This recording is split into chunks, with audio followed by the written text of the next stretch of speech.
Like, literally less than a minute later, and we are back, and I am going to see if I can actually draft the Arena Cube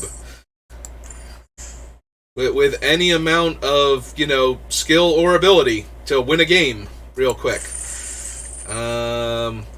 Just did one before. Drafted blue-red spells matters and failed spectacularly. I don't know if that's just because I don't understand all of the cards in the format, like what they are. I've only watched a few games, mostly Kenji playing the Arena Cube. I thought blue-red spells would be a fairly functional deck when I started drafting it. Alrund's Epiphany's in the set, Discover the Formula's in the set, and we had both of those. Maybe I put too much emphasis on Arcane Bombardment, but the one game that we were doing okay in was because we did an Arcane Bombardment strategy. Like, we actually had it going. Alright. So, if we can't play... Well, we probably can play, it's just me. Also, I did not do well with Bloodthirsty Adversary, forgetting that she has a limit on the casting cost and trying to cast literally the most ridiculous card in trying to make her flashback, like Magma Opus. So that was hilariously bad.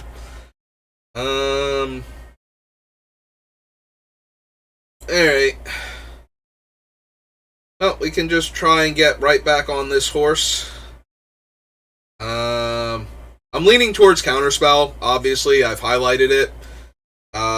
Deals with basically anything as long as you have the mana available at the time.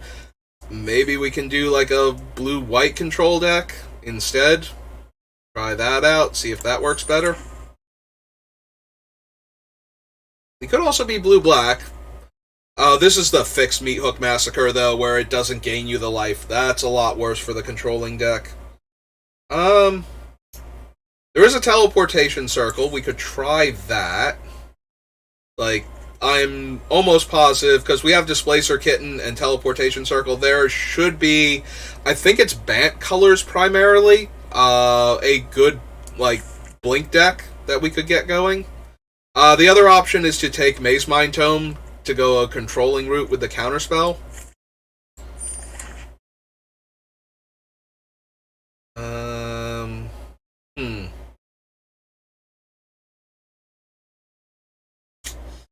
Well, there's nothing good to blink here.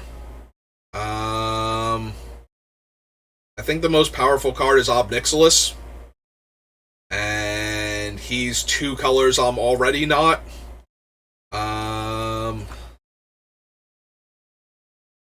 3 damage to target creature or planeswalker. Choose a creature card in your hand. It perpetually gains +3/+0. That is double black, though. I guess we could take Baral. We have Counterspell. We might be able to get other things that go with him. I'm disinclined to draft the exact same deck that I did before, or even, like, just the, white-blue variant on it, or even the Jeskai variant on it.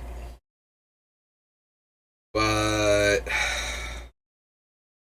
Alright, Flagship is a decent blink target, dealing 3 damage to creatures and planeswalkers. I think if we're going the more controlling route, though, I want Cosmos Elixir to keep me alive. Oh no, maybe I'm just bad at drafting this cube. That is certainly a very real possibility at this point. Alright, so we have Valorous Stance, destroys creatures with toughness 4 or greater as the primary mode. Create a token that's a copy of target permanent.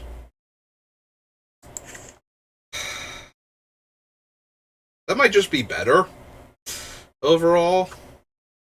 Valorous Stance is fine. And I certainly want creatures I can blink. Ah, there's a fun blink target. We're going to need some mana fixing, though. There's also Negate, Hard Evidence. Like, nothing goes well with the Teleportation Circle, but Hard Evidence goes fine with Baral, Counterspell, and that... actually, it does nothing with Baral. Yeah, I'm really at the top of my game today. It does let us draw cards, though, and makes an 0-3 blocker. But Noxious Gearhulk is a very good creature for us to be blinking, so maybe we give that a try. Oh, hey, it's Discover the Formula again. Listen, just because I lost does not make this a bad card, and I 1,000,000% think this is one of the stronger cards in the cube. Alright, that's a blue-black dual land. We also have Neutralize. We already have Counterspell, and Noxious Gearhulk is an excellent blink target, so...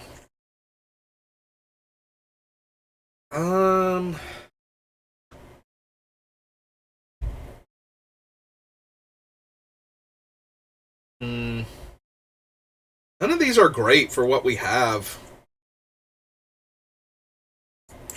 Like, Tegrid's a fine control finisher in that it just keeps, stripping the opponent of resources on the backside. She's not particularly strong on the front, though. Oh, a bunch of white-red duels. We will take Maze Mind Tome, though. That's kind of surprising that that's still here. Now Fatal Push out of the available. Discards 2 cards, mana value 2 or less. Yeah, I think we want... Black seems to be super open, so... Alright, take another early interactive spell. Sure.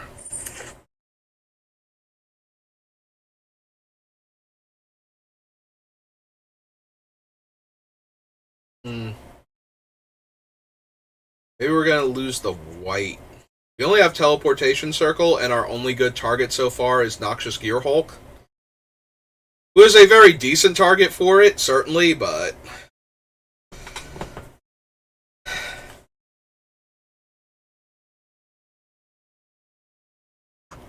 Oh, good. Hard Evidence came back.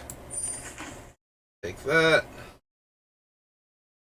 Very, very minor temptation to take the black-green dual land, because I did see some green cards before. Target creature you control deals damage equal to its power. You target creature you don't control. Choose a creature card in your hand. Perpetually gains +X/+X, where X is the amount of excess damage dealt.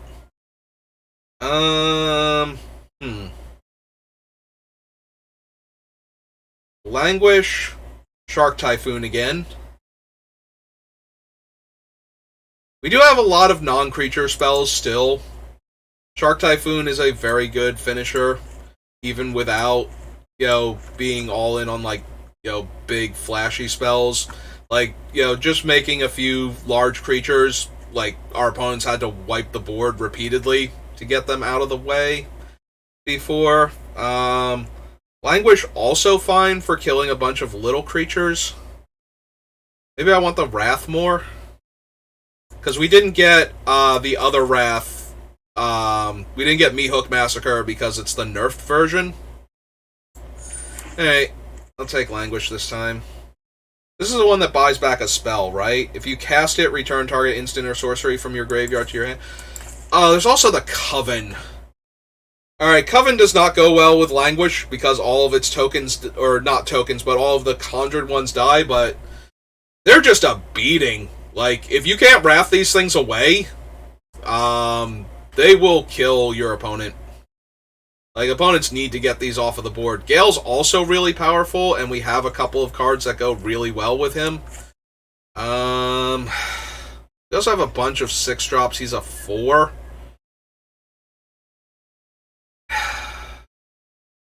I don't know.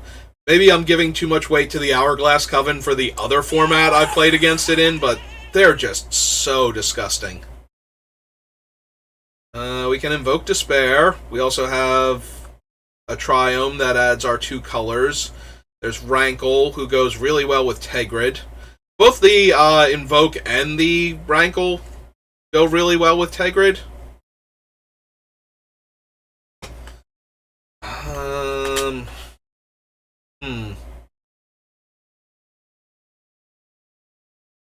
Is there a weird, janky mono black deck we could be right now that would be actually playable? If we took Invoke Despair, or if we took Rankle and tried to wheel Invoke Despair instead of the Lounge? Maybe. Maybe I should be brave enough to try for that. I don't think I'm going to, though. Oh, Black Market Connections is really good. It's a bit weaker in the cube because the rest of the set has a higher power level. But that's still a very potent card. Alright, that's red, green, white. Watery Grave. There's also an Infernal Grasp. We have Disfigure, Fatal Push, Languish so far, Noxious Gearhulk at the top end. Alright, let's keep fixing our mana. I like when I can cast my spells consistently. Jin-Gitaxias. Siphon Insight. We have Noxious Gearhulk, Hourglass Coven, Discover the Formula, all at the top end. Is Jin just better than one of those that I would want to cut it? Like, Jin is obviously very, very powerful, just on his own. We could also take another Triome.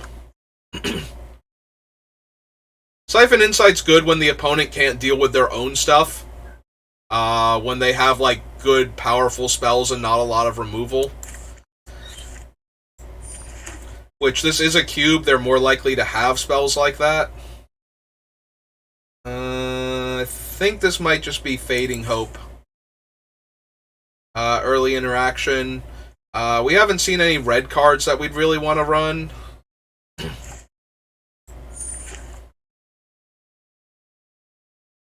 So, right now I'm a big fan of just not dying. Exclude counters a creature spell when we draw.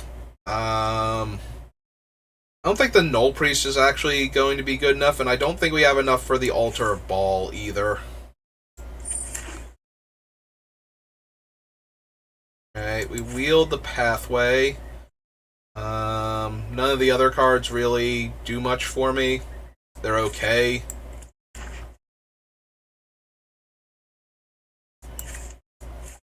Sure, why not? Cosmos Elixir, Patient Rebuilding. We'll just have all of the, like, high casting cost do nothing to impact the board cards. I don't think we're running Invoke Despair. We wield Thief of Sanity? That's actually genuinely surprising. Thief needs to eat a removal spell very quickly. Otherwise, it generates a lot of card advantage. Vraska's the only thing we're even in the same, like, country as, continent, as far as casting costs go, out of those spells, like triple white and, like, white-green, or we can take a black-green when we have a Triome.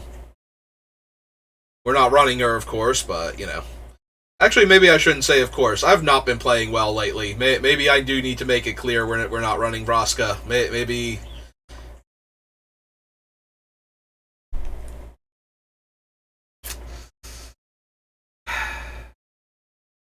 Okay. What's going to be our last two cards? Huh. We're all mysterious this time. White-green card and technically a castable. Okay. Yeah, we're in... contains only cards with mana value 3 or greater, so we can't run it as the companion. Oh, cool, we got Bolas' Citadel.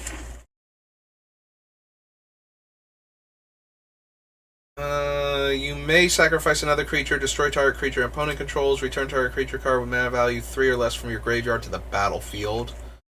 Beginning of your end step, if you gain life, each opponent sacrifices a creature and you return a creature card from your graveyard to your hand. And then there's Gonti, there's the Celestus, Brazen Borrower.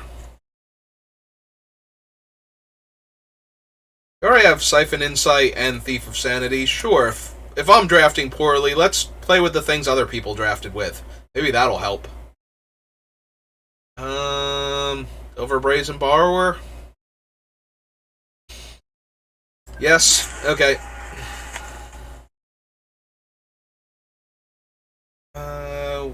Enters the battlefield, return target instant or sorcery card from your graveyard to your hand. If it would die, shuffle it into owner's library instead. There's the Spawn of Mayhem, Deadly Dispute, and some vehicles. Yeah, I think we've got enough going on where I'm okay taking the Siphoner, especially since we didn't take Gale out of that one pack, I don't think. I don't think we did. I don't see him anywhere. Alright, Supreme Will. Alright, that's the you lose the game one. Yeah, it's looking like Supreme Will is the only viable option. I don't think we're casting Nulamog anytime soon. And we don't have enough dual lands and triomes for the what's its name? You know what I'm talking about, Field of the Dead.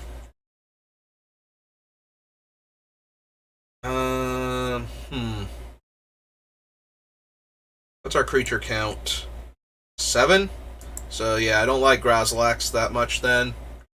Kind of funny to bounce the Hourglass Coven, but if we're getting through with it, then and bouncing it and recasting it, then we already are winning. Junji is a really hard to deal with finisher. Like, really hard to block, not deal with. And then when they deal with it, we get value. So, I think we can take Junji here. Yeah, it's not that Junji itself is hard to deal with, it's that the follow-ups are pretty good, all things considered. Pay 1 life, sacrifice another creature. I don't think we have enough creatures for this, and then we discard a card to proliferate. So I think this might just be Consider to smooth out our early game. Primal Command, Overcharged Amalgam, Drowned Catacombs.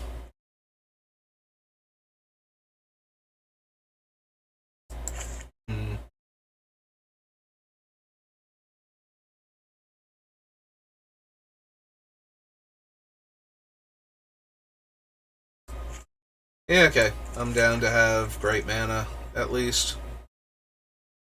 I do love me some Morbid Opportunist. What is this one? Draw 2 cards, then non-land cards in your hand with mana value 3 or less perpetually gain. When you cast this spell, you lose 1 life. We have Go Blank, we have Wari Disruption. I do love Morbid Opportunist in Limited. I don't know if this is a good deck for him, though. There's Pact of Negation. With all of the higher casting cost stuff, I might just want the Cold Steel Heart again. Pact is also good for like tapping out for like Junji or Tegrid or something, and then just having it to back them up. We wield Cavalier. We still don't have any real life gain. I might just... We could take Pilgrim's Eye, actually, as a creature, as opposed to Hedron Archive that can draw us 2 cards later. Put it down there for right now.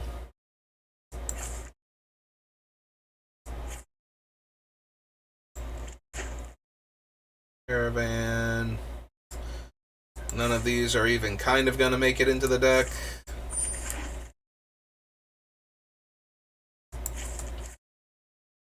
I just want to get in, get out.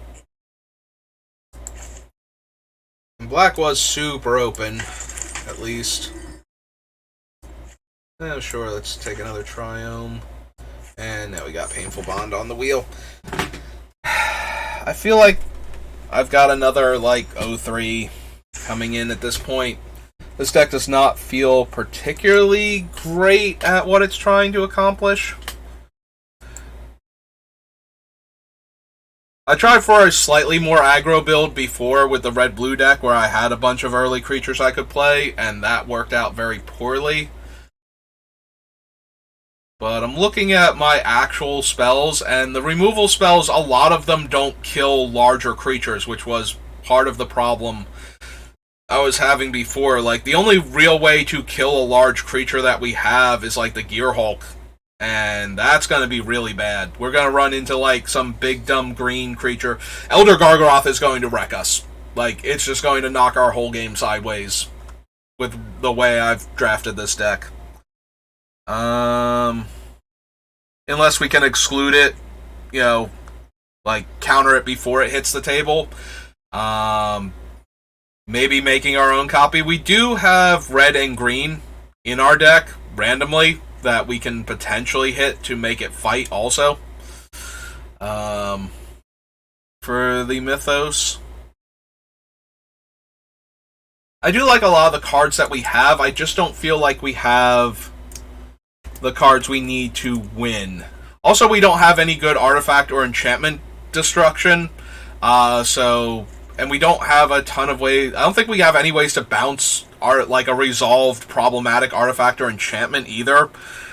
Wow. Yeah, no, our deck might just be terrible.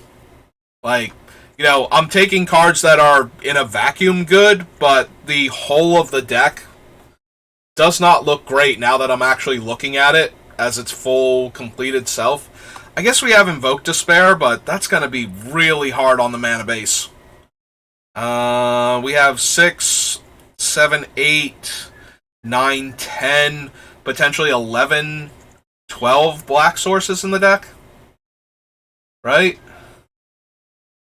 Like, do we need to go down a blue and up a black just to make Invoke Despair more castable? We do have a lot of double black and a handful of single blue. Baral's only an early blocker, along with Hard Evidence. For the most part, like, he's shaving the one colorless off of this, and one of the colorless off of that, and... Okay, we gotta exclude in Supreme Will. I guess he's making those 2-mana spells. But yeah, it feels like he's barely doing anything in this deck, other than being a 1-3 blocker that might eat a removal spell because the opponent's worried about it. So there's that at least. Yeah, unfortunately, I don't think we have enough removal for the Opportunist, which makes me sad. I do love Morbid Opportunist in Limited. Like, just does so much work. We actually deal with smaller things fairly easily. So the primary reason for Inquisition is super problematic cheap cards that get around the things that we have. Something that, like, say for example, I don't know if it's in this cube or not, and it's probably not because it's on Arena, but something like Bitter Blossom, where it would come down super early, and our cards can't interact with it until much later, and it would provide the opponent with a ton of value and an aggressive start. Like, that would be the type of thing we would need an Inquisition for. Something, like, that's not a little creature we can just murder when they play it.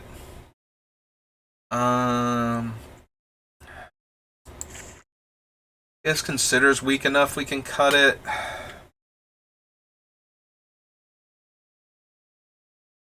Patient Rebuilding's a pseudo win con, but I don't like our chances in the long game, really. Like, I feel like we get killed. And the problem is that we built more of a control deck, so we're not going to kill anybody fast enough either. This deck is bad. I did a very poor job drafting this, and now I'm gonna have to live with it.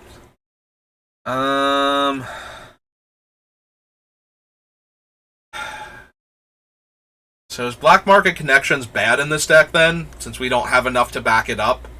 Like, playing out some early plays on turns 1 and 2 and then playing Black Market Connections and just spending 6 life and getting a card and a 3-2 and a treasure and then casting, like a 5-drop would normally be enough in Limited, but maybe it's bad in this deck, but we have life gain that can offset it. That might not be good enough, though. We only have a little bit of life gain. It's primarily in Cosmos Elixir, I think. I don't even know that we have anything else that's actually actively gaining me life. Maybe on the Hourglass Covens. Was the first one the one? Loses 2 life and you gain 2 life. Okay, that's where I saw life gain over here then.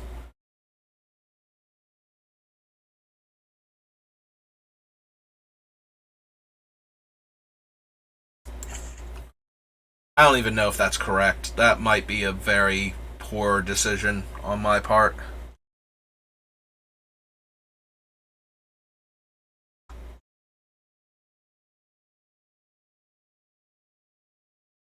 Part of me wants to cast cut one of the cheap spells. Part of me wants to cut, like, Patient Rebuilding and just win with what we have. Patient Rebuilding is a do-nothing enchantment the turn that you cast it, and then you have to untap and maybe draw some extra cards and start milling the opponent. And if we're behind, that's going to be fatal. And I think we're going to be behind a lot of the games. So yeah, at least like Cosmos Elixir and Invoke Despair can catch us up a tiny bit when we cast them. Discover the Formula falls more into the same category as Patient Rebuilding, but not as bad. Alright, let's try it out. Oh, I did accidentally join a traditional cube draft. Oh. How did I click on traditional? Well, I have no idea how I did that. I might have mentioned this only in the previous draft where I did poorly also, but I have been out of it for most of the week. I had a kidney stone get into my system a couple days ago, and I have not been quite right yet. Recovering from it, like, the first day, the first 12 hours were absurdly brutal, but alright, we have Push and Hope and 3 mana into Exclude. So we have stuff we can do early on if they're an aggro deck. And if they're not doing anything, then we don't need to do anything. Let's get that online. But yeah, I had a really rough, 12 hours when it dropped into my system, and I have not fully recovered from that. I've been a bit out of it for the past couple days. Pretty fatigued and run down. Alright, that's fine. That's an easy Fatal Push target. If nothing else happens. And it's not like they can cast 7 mana worth of spells on turn 3 in this format, as far as I know. Alright, they're on 3 colors now. Let's see if they have a cooler creature for us to exclude. That... We can exclude that, and it's not really...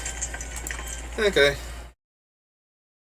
Alright, the dragon's powerful enough, I think it's safe to Fatal Push it. Alright, we can cast that during their end step. I'm going to play the Swamp towards getting us towards... Yep, that's the kind of day I'm having. The Invoke Despair. And if they don't do anything particularly potent this turn, we can exclude... I was going to say we can Siphon Insight instead of excluding their creature. This is 3 to crew. They're going to gain 2 life.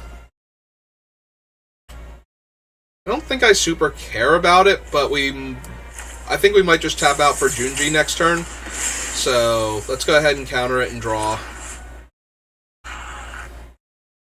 Also, they haven't played a land yet this turn.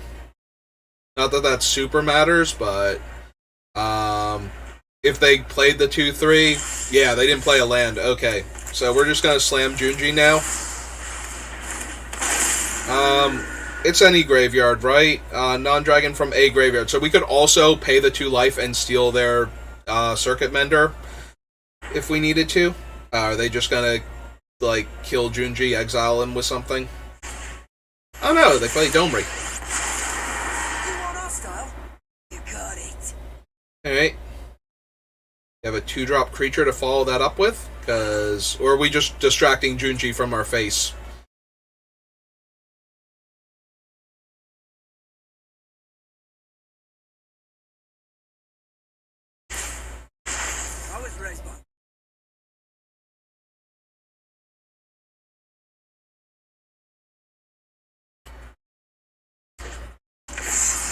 Okay. Alright, well, I feel like we're going to win a game now. I will let them distract me and take out Domri. No, put me back in. Yeah, this feels like we're probably going to discover the formula.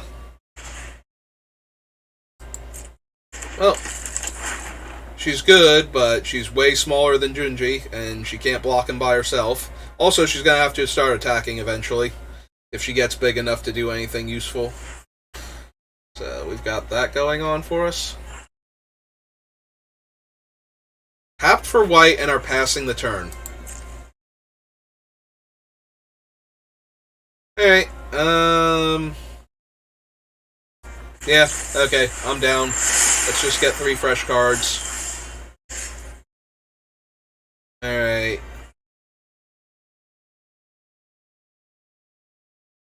So we could hold up Counterspell and cast Cosmos Elixir. I'm gonna jam for 5 first.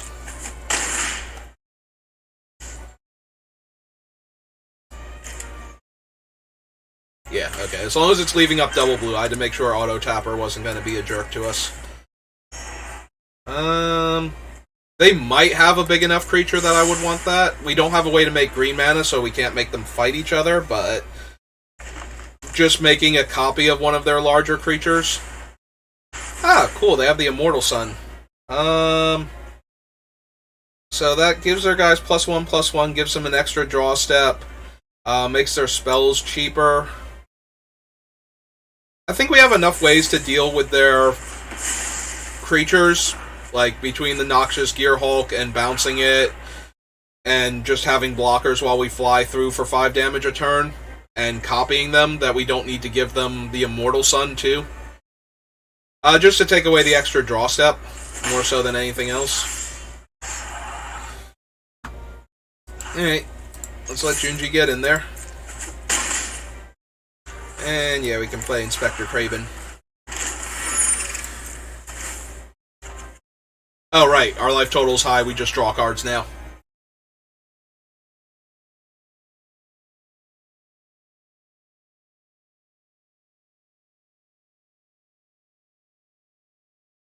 Well,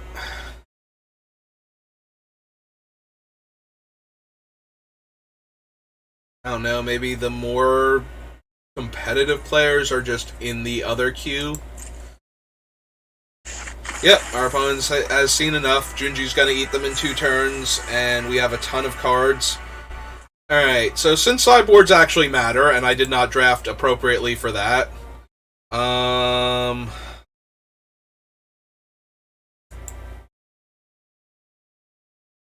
didn't see anything that demands Inquisition of Kozilek necessarily. They do have a lot of little creatures, though. Maybe we can bring in Morbid Opportunist and take out Fading Hope. And get to draw cards off the Morbid Opportunist. For their smaller creatures.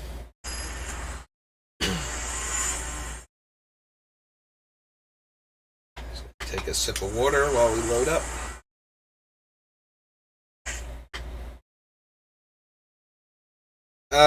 They had a bunch of cheaper creatures before.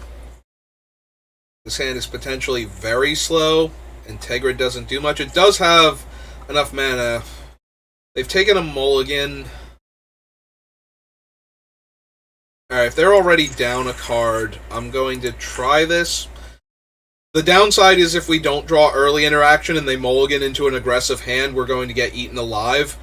But they had a bunch of creatures that take a little while to get going, even though they're cheaper, so they can do damage to us, but they have to get, 4 different card types for the one, they have to get 7 spells cast for the egg. Like, we have time to set up, and now we've drawn Languish, so yeah, if they set up, we just get to knock all their creatures down.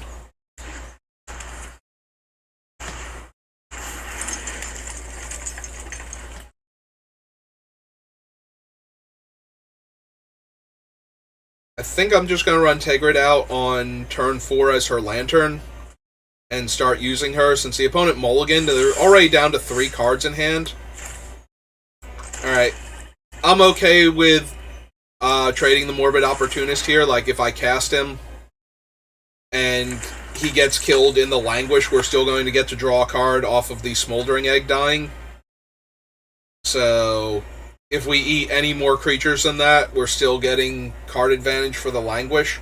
Like I said, Tegrid's going to come down as her backside.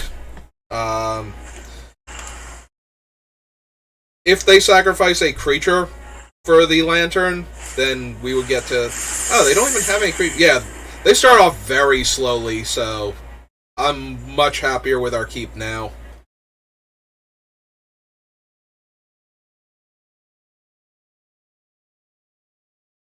they play a land this turn, are they thinking about activating that thing?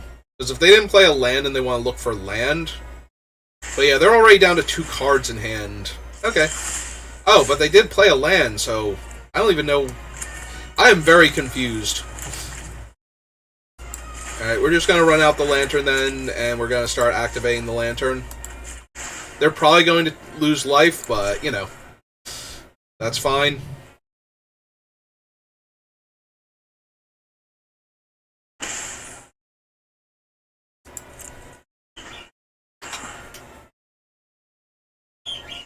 Have we seen the opponent cast an instant or sorcery? They have both Dragon's Egg and Geist Flame. Ah, well, now they have a 2/2 flyer. So that's an improvement.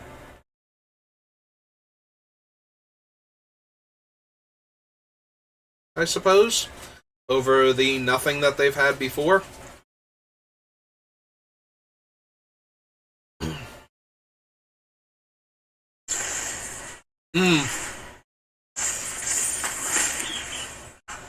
So it just loses its abilities forever now. Okay, that's fine. Right? Yep, it has no game text. Alright, that's ultimately fine. Let's see what they do first. With this effect. And we can decide if we want to untap it or not. Hang on 1 second.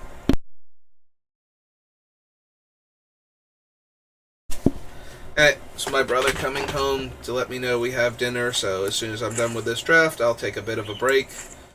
Alright, let's run out the island. 2, 3, 4, 5, so we can't activate yet. I guess we're going to leave up Fatal Push for right now, give them a chance to draw like one more creature. We're winning the damage race as it is, but they can always animate. Let's see, I can only hit things with mana value 2 or less if nothing's died this turn. So I might even chump block with the Morbid Opportunist and kill the Caravan. Right, casting cost. I gotta make sure, I've been so off. Oh, cool, they're gonna make a bunch of 2/1s now.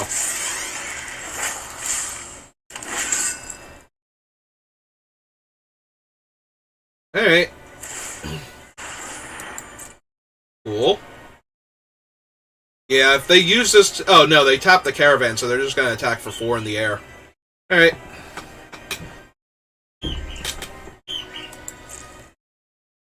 Oh, so far everything is fine.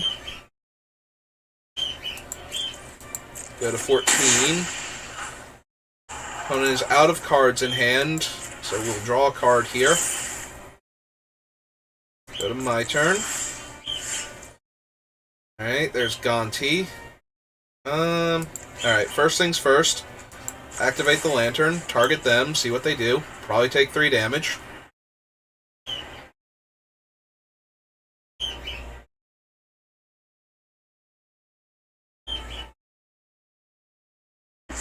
Oh, they sacrificed the knight. Gotta admit, was not expecting that. So let's see, we have quad black, but we also have quad blue. So I guess we're just going to play that as a black source here. And yeah, let's run out Gonti. See what they've got going on.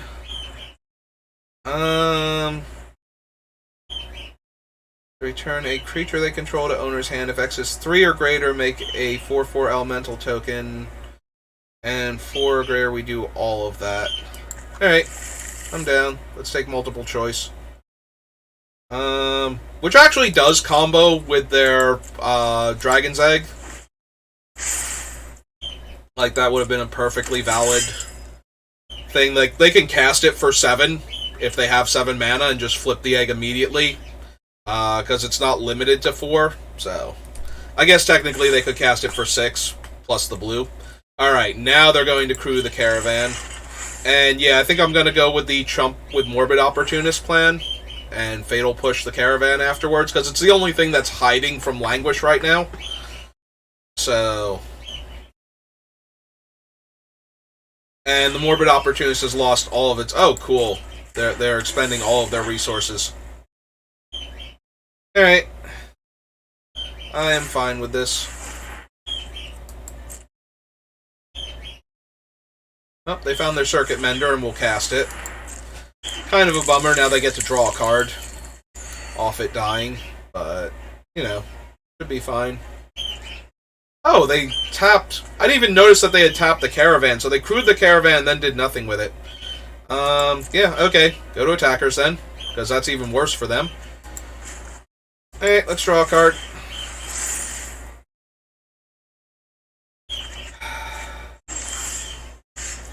I think they have enough stuff that I might still want to do this, but let's Tergrid first. They can sacrifice one of their creatures, but I almost feel like they'll sacrifice the enchantment, because it's going to do next to nothing next turn, except make their one guy a 4/3. Right? Yeah. So I'm imagining they'll sack the enchantment. Oh no, they did sacrifice a creature. Okay, opponent, you've got me. I am completely baffled.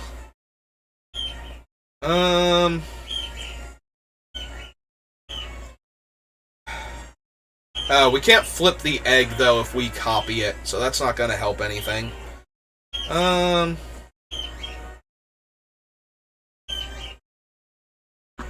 let's play our island. They'll just bounce Circuit Mender if we do the multiple choice now, or they should. I don't know, maybe this opponent won't. Yeah, I'm not feeling enough pressure to bother doing anything. Like, I got all these cards in my hand, but it feels like we should just extract maximum value at this point and slowly pick them apart with Tergrid's Lantern. Yeah, they've got a 4/3 now. Woohoo! They're doing it.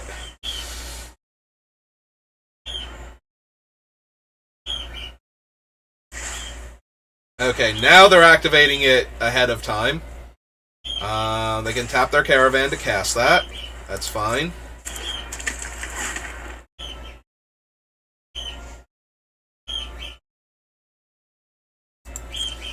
Hey.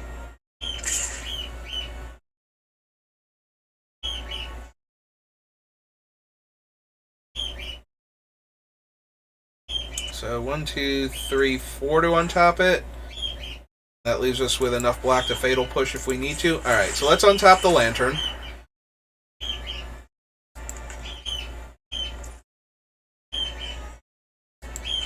And let's activate it, see what they do.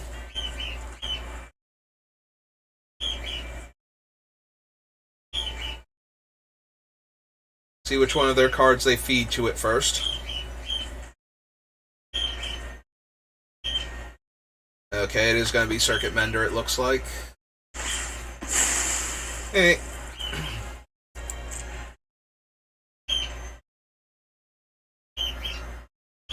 Alright, Dragon Rage Channeler is online. Yeah, I think I'm just going to pop the Languish next turn.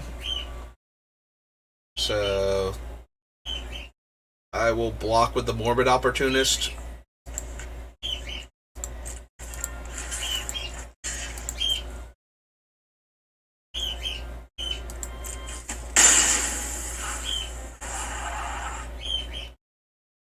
Okay, so they didn't get anything they wanted to cast. We'll scry one then. Don't need Watery Grave right now. My turn. The opponent bounces it, right? Oh no, choose a player. So technically we could bounce Gonti back to my hand too. It's 1, 2, 3, 4, and then blue and 1, 2, 3. We need one more land. I'm actually a mana short of being able to cast it for X equals 4. Oh well, I guess we just lose Gonti then. Right, 1, 2, 3, 4 mana left over? Yeah, okay. Let's go ahead and kill all their creatures.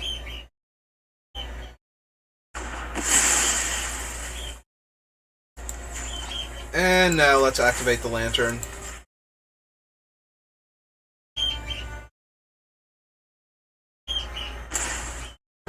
Okay.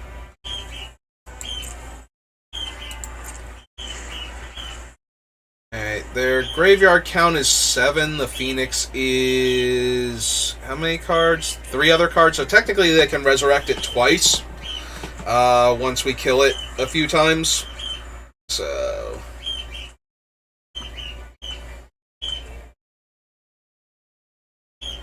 but we do get to gain 4 life off of this, so their first attack is probably going to be completely negated. Maybe they'll deal 1 damage to us when they pump it. Because it escapes with a counter, right? Yeah.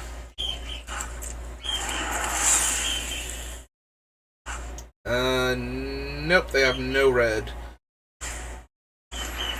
Okay, that's fine.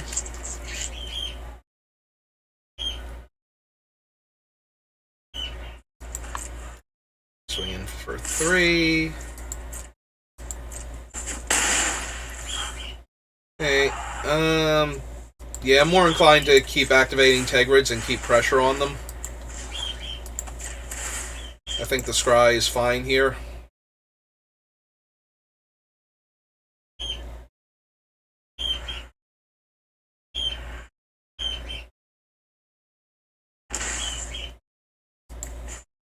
So yeah, let's go ahead and Scry and gain our 4 life back.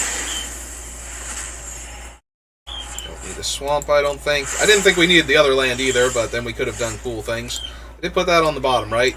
Okay, cool. Just triple checking here. So play that out. Let's target them first. See what they do here.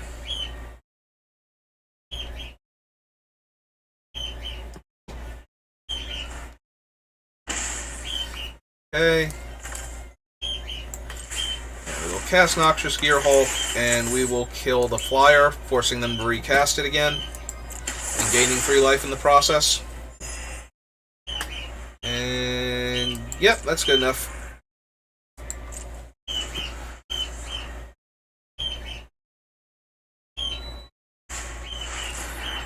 Alright, they hardcast Workshop Warchief, gain 3 life.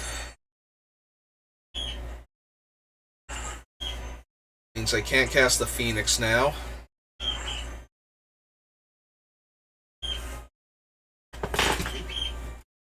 It does mean they gain enough life that... okay, they're going to look for a land. Again, sometimes this opponent's decision-making process kind of throws me. I have seen all of, I feel like, 1 instant from them. Okay, 2. 2 instants.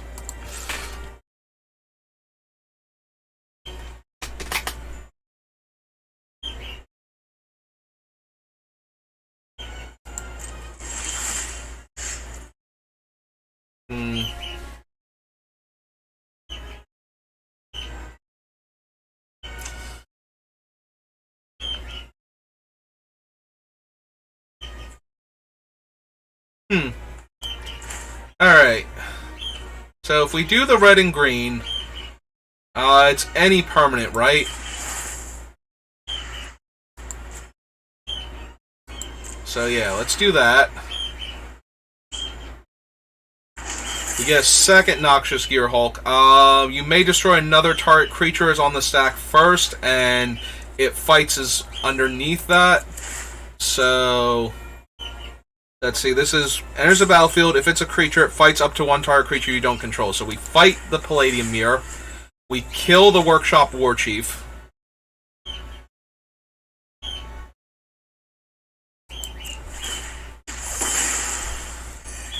They get a 4/4. Yep, okay. Oh wow, we won a round. I mean, granted, not to be too mean, the opponent made a lot of questionable plays, and their deck seemed even more inconsistent than mine, so... like, I don't think I did a great job drafting this deck to begin with, but they did not have... they did not have any real consistency with what their deck was doing. They had a lot of spells that paid them off for instants and sorceries, and we saw 2. So... I don't think it's fair to think we did a good job with the deck. I'll be on the play. And I will keep this. just because we ran over that one particular opponent. Like, I don't think I underestimated this deck or anything. I think the opponent's deck was just... did not look like the draft went well for them, and they made a couple of very questionable decisions during the game. Basically exiling cards from the top of their deck they were never going to be able to cast without any obvious way. Like, I don't remember seeing anything where they would or should know what the top card of their deck was. Hello, opponent. To know if it was a good idea to exile the card, so... well, fortunately, we don't have a ton of graveyard interaction, so that Hearse isn't really doing much to threaten us. I'm going to try and slam the Thief of Sanity and see if they have anything, because if they don't, it should take over the game very quickly. Brawl's holding the ground, so we're good on that front. If they don't have anything for this Thief, we'll start tearing their hand apart, and they're immediately going to get away to kill the Thief, and then kill the Thief. Yep, okay. I mean, that's 100% what they needed to have there, was something along those lines, but still a bit disappointing that they actually had it right then and there. If we could have gotten a hit or two in, we would have been doing so much better. But at least we get to draw some cards now. Yeah, they're going to exile our Thief. I was going to say maybe their card too. We're at 5 out of the 6 mana to cast that. I think I'm okay to leave it on top because we're running low on action. We've spent like all of our spells basically. So, alright, they're going to get a Plains.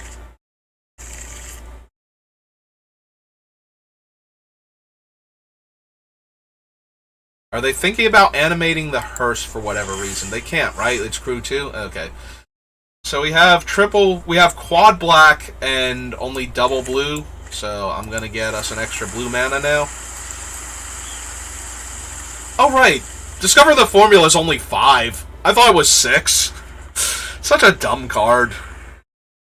Yeah, we're going to get 3 spells into our hand next turn. Plus we're about to draw a card off of Cosmos Elixir, so... yeah, I'm feeling very good about our board position here. I will choose not to attack, and I will pass the turn. Oh! It is 6 mana. I have Brawl in play. I'm silly. Yeah. Oh, so they're just gonna pump up the Hearse now? Okay, that's fine. Everything is going according... yeah, it is supposed to be 6 mana. Are they gonna discard the Plains, or maybe another 2-drop from their hand? Okay. And they had another Plains to play. Oh, we get to disfigure Totski. Oh, that's mean. Yep. Wow, is that mean, actually.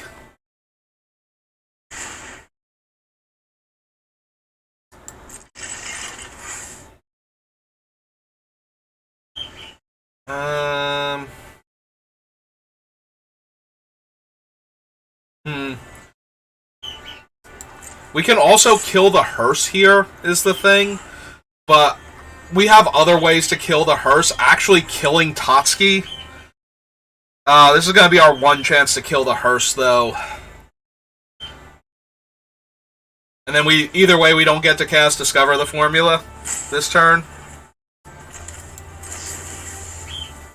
I think we just have to kill Totski, though. Totski's too much card advantage. We'll take the 3 damage here.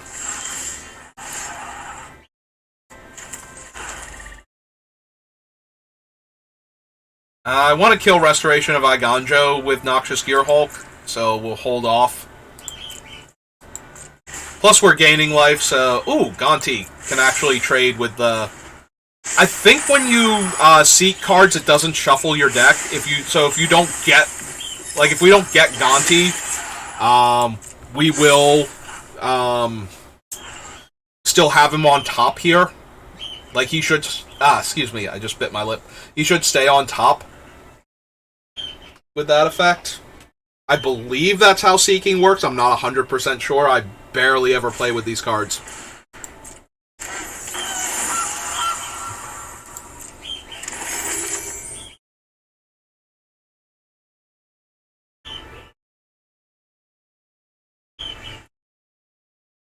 I don't know, maybe we'll get Languish and we can just wipe our opponent's board and leave them with just the hearse.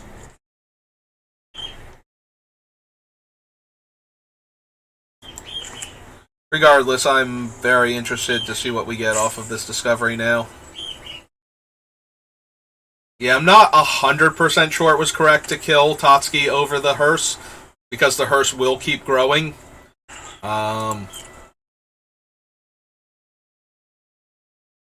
Are they going to try and flip a Danto now by crewing the hearse? Nope.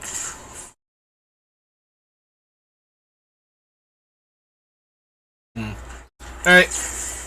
Maybe they meant to crew the hearse there, and they thought they were going to do that before declaring attackers. Yeah, see, we drew Gonti, even though we didn't channel him into our hand, and that's exactly how that works. We did draw the Hourglass Coven, too, so that's kind of neat. But I think right now I want to kill the 3-4, and make their attacks bad.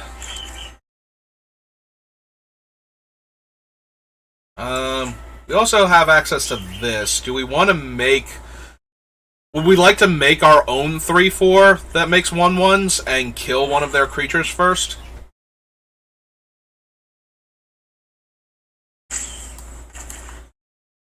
I kind of like taking them off of a Danto flipping, but I don't know that that's super necessary with what we have going on. This is a sorcery, right? Yeah. Because we could make our own 3-4 and then fight the 2-2 and then kill the 3-4.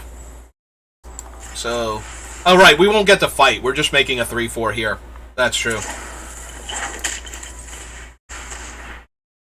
Alright, we're still going to kill the 3-4, though, and now we have a 3-4. Although we can't really attack very well with it because of the hearse.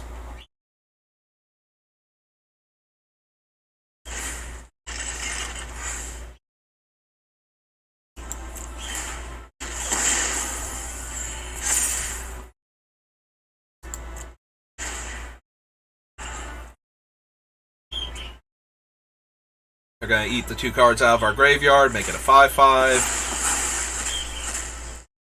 Yeah, the hearse is very dangerous. If they get a way to deal with Gonti, once we get him down and we lose the Death Touch, the hearse might be able to solo us after that. Oh, they're going to destroy our Gear Hulk, too.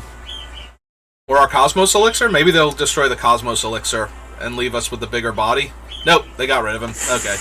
I expected that to be the one they got rid of, but... because now they can attack us for 5. But the Cosmos Elixir is still gaining us enough life. I was going to say, are they flipping a Danto here? So this block's here. This block's there. We make a 1/1 that we can use to chump block later. On their 5/5 land. Or 5/5 hearse, rather. I'm thinking land because it's not a creature most of the time. That was where the it's a creature came from, or is a land came from, rather. If you're wondering where my scattered brain is at right now. This leaves me with 4 mana left over. They have no cards in their hand, though. I think we're putting enough pressure on them, so we're just going to run out Gonti first to hold off their thing and see what they had on top. Yep, they make a 1/1. That's fine.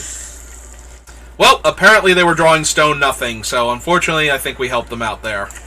Play a land, play more card draw, and pass the turn. Pass the turn? No, we have a pretty clean attack with the 3-4 here, and everything else is holding off their ground, so yeah, let's do that real quick, make another 1/1. Also, it has Vigilance. I did not remember that Eiganjo Restoration had Vigilance. Okay, then. Like I said, at the top of my game. They do seem to be a creature deck. I think I'm fine. They have 1 draw step to get a creature underneath it, and it's Elesh Norn! Oh, hang on. How much mana do we have? 1 mana short, right? 1/2 to tap, and 1 less for him. So, Elesh Norn just comes down and wrecks our day super hard now. Wow. That was spectacularly awful. That was literally the worst it could have possibly been. Well, now we die. It's been fun. What do I have in my deck that actually kills Elesh Norn? Because we need it now. I mean, we can bounce Elesh Norn, theoretically. Let's draw our card. Let's put this card in our hand. 1 mana short. If I go back and watch this and realize we could have had this island in play, I am going to be the saddest, angriest Magic player in a good long while.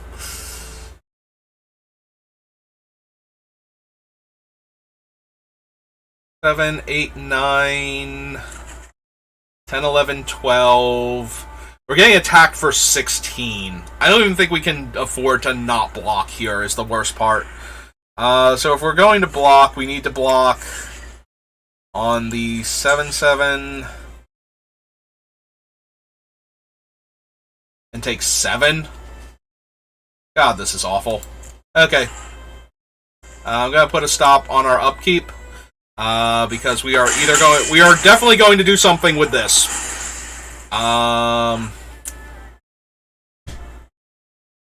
Yeah, Norn is wrecking our day. I think we just need to scry. We have tons of mana, but I'm not 100% sure what we're hitting, besides bouncing Elesh Norn and excluding her on the way back down. But yeah, I think we're going to get absolutely annihilated. 1 draw step. Our Gonti absolutely hosed us. Terrific. Like, if we had have waited 1 turn on Gonti and played the Hourglass Coven, everything would have been amazing. We would have gotten Elesh Norn instead, and they would have gotten a land or Prosperous Innkeeper. But we didn't know that, so... And we were 1 mana off of being able to draw the Exclude. What are we thinking about, opponent? Do we want to... Well, I don't want to draw that this turn, so we can put that to the bottom. Draw our card. Is there anything... Oh, we can get back Noxious Gearhulk. I really wish we had a way to just sacrifice Junji right now. Go to main phase. Cast Junji.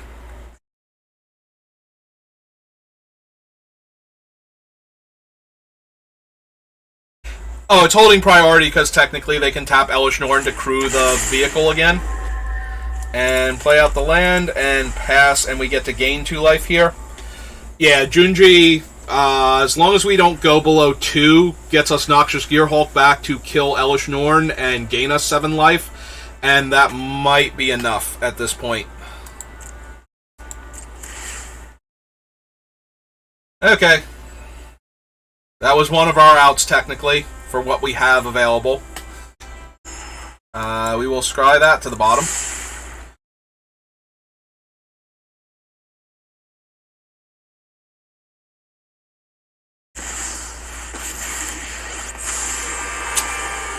Right.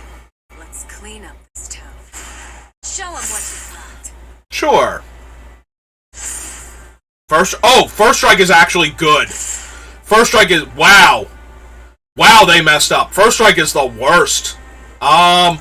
Norn to there. So, they're about to lose their stuff now. This is going to drop back down to a 2-3. Or a 2-1, rather. This is going to drop back down to a 1-1.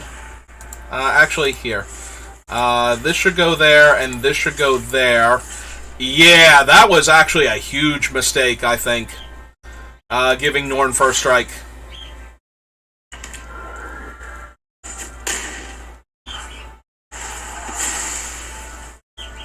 Non-dragon from a graveyard onto the battlefield. My graveyard. That guy. Oh, wait, they still have the... Right, they didn't use the hearse this turn. Oh, god damn it. Right, they didn't... I forgot they could use the hearse because they've been attacking with it every single turn. Alright, we're just done here. Like, that's good enough. Yeah, I forgot that they hadn't been using the hearse because they've been attacking with it. I forgot that it was still available to them. Yeah, like I said, I've been pretty out of it all week, so this is unsurprising that I would miss something very painfully obviously on board. Okay. Do we have anything at all that we want to bring in? I don't think we want to mill them because of the hearse. Yeah, no. That was very unlucky, more so than anything else. The fact that they had 4 blanks on top of their deck and then Elesh Norn was absolutely ridiculous. Like, completely random. So, no way of knowing it was going to happen. Alright, I still think Thief of Sanity has a very high chance of just wrecking them here, so... Alright, they've already mulliganed once, so hopefully they won't have one of their early interactions for it, and we'll just slam Thief of Sanity and run away with the game. I'm very tempted. I think we're going to swamp first in case we need to Fatal Push the Goose, or another Mana Dork. But we'll run Watery Grave out on turn 2, if we don't draw a 2-drop. Yep. Enters tapped.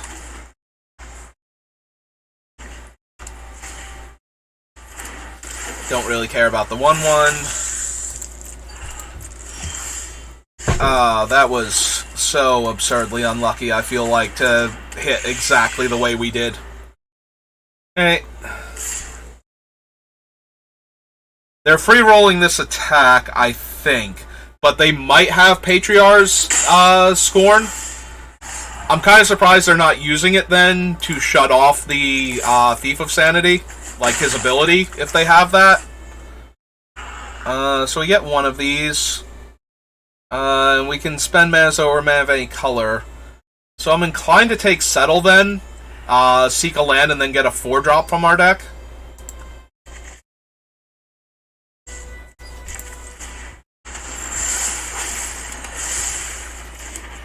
Alright. So I have a bunch of swamps. Oh, but we do have a bunch of islands too. Here, we'll just play the swamp so we can Fatal Push. Then...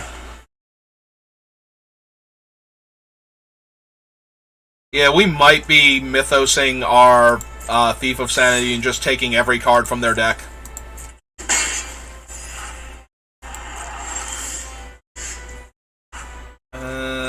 Yeah. Yeah, they're already off it. Like, they missed a land drop and everything. Alright. Alright, let's run it back. See how they do on the play. Yeah, that was... We were very unlucky game 1 with how that 1 turn went. They were very unlucky to not see any more land, maybe. They already had to mulligan, too, so...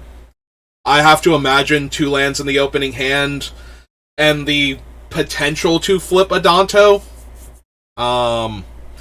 is certainly not an unreasonable keep there, especially if they had like a 3-drop creature they could have drawn, which would have gotten them 2 of the creatures, and then they're 1 off from flipping Adanto. If they had 2 2-drop creatures, or even just, or 3-drop creatures, or even just a 2-drop creature in their other colors that they might have been able to cast. Yeah. So, alright. 1 game apiece to terrible luck, I guess. Well, we have Inspector Kraben. They are on the mulligan. We have 3 out of 4 lands for Gonti, and then we can just, hopefully, we can just chain upwards. So, alright, I'm not gonna lie, Pelt Collector grows pretty fast, especially with the cards we saw. I'm perfectly willing to kill that and run out Inspector Kraben next turn. Alright, well, we're going to lose 2 life next turn if we don't draw an untapped land, because we are holding up this Exclude for the rest of the game when we're not casting stuff. They might get back Pelt Collector. Oh, that is a 2-drop I need to cast. Okay, game, you got me. You got me good. We have double blue, we need double... And we have double black, but we need quad black at some point in time, potentially. So, yeah, we're going to do that. Inspector Kraben will hang back. If you're wondering why he's Kraben, it's because Thraben Inspector is a 1-drop that makes a clue, so is Kraben Inspector, or Inspector Kraben at this point.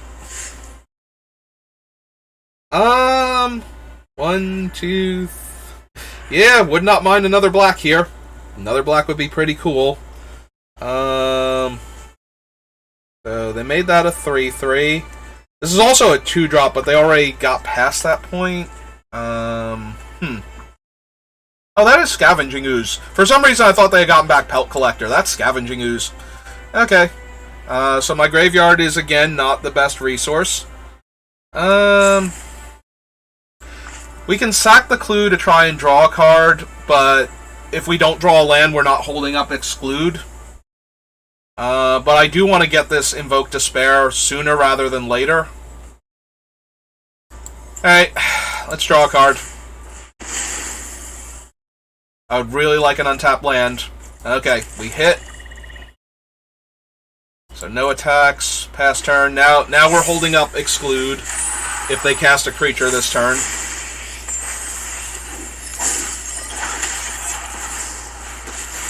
Unfortunately, they have a Planeswalker. Does this make them sack Planeswalkers?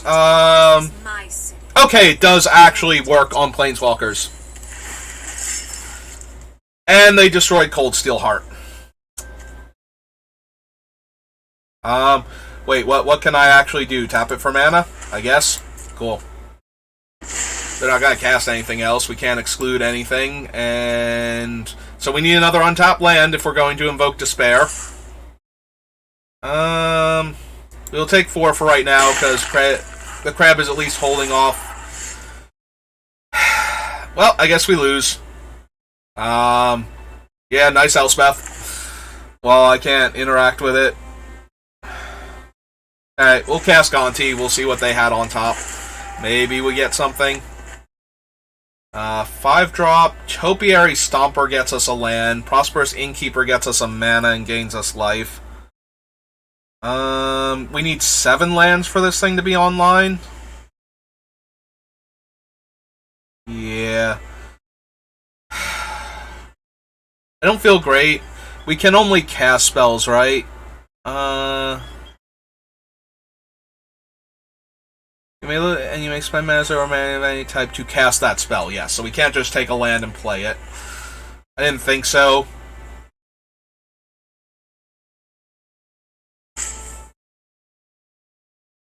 I think it just has to be the Prosperous Innkeeper. No attacks.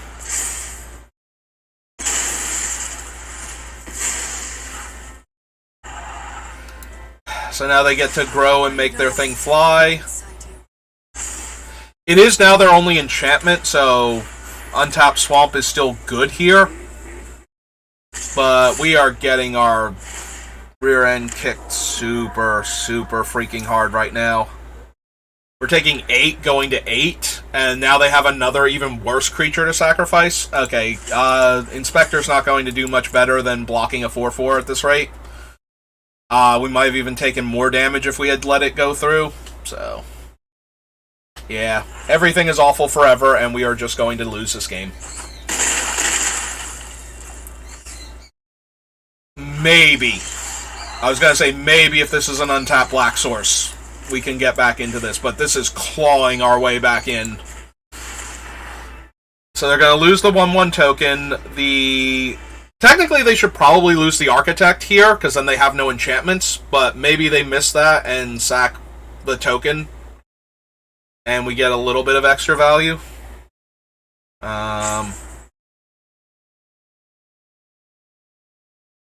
Yeah, okay, they did. Alright, that worked out for us. We're still really far behind, but that helps a little bit.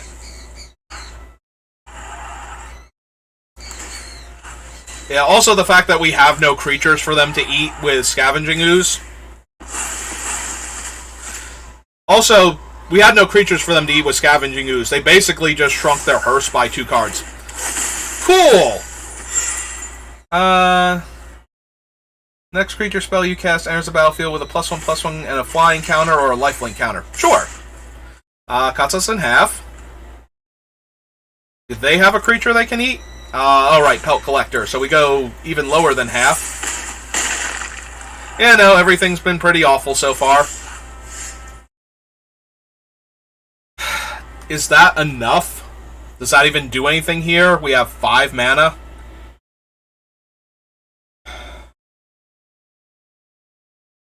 So, the Champions of Tyr are pretty lethal by themselves for 4 damage. The Hourglass Coven gives us 3 bodies, so technically we could block all 3 creatures and eat one of them and go to 1.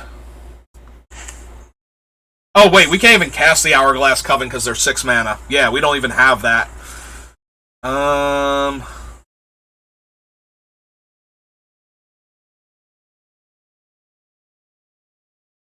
So what would we do? We would cast Prosperous Innkeeper, bounce the 1 creature, gain no life this turn, and take lethal anyway. Our options are all horrible.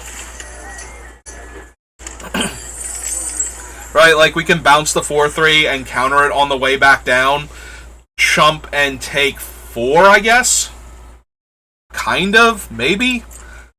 Because the Hearse can't tap right now, because it's already tapped from attacking us. Oh, they do have to crew it also. Draw a card. Okay. Let them do that first. We need to let them crew first, then bounce.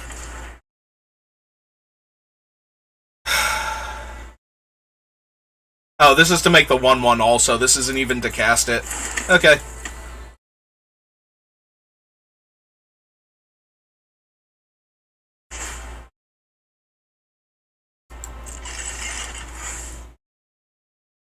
Alright, let them attack. Okay. Oh, right, this thing has double team, too, so they're just gonna get another copy into their hand. Wow. Everything is just ridiculously awful. Like, there is no way we can win this game. So, bounce that. Block that. Go to 3. Exclude their Champion of Tyr.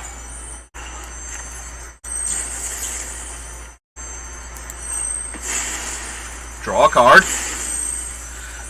Die on the next turn. Technically, we don't die again. Oh, wow. Wow. Yes? Yes, please? Punk that real quick. Take action. Alright, we still need an answer for their flyer, but we do have Junji in hand. Although they might have 2 flyers now with the Lovestruck Beast with the Champions of Tyr because of the thing. That's gonna be bad. Listen, we are clawing our way back into this game as best we can.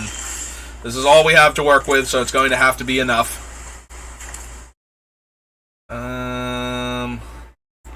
Yeah, okay.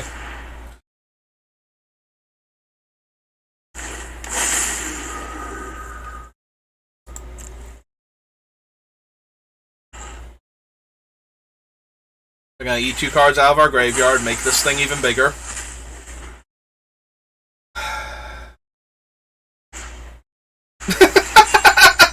Sure! Whatever! 6/6 flyer! Everything's great. Deck's great, Magic's great. We're having a wonderful time.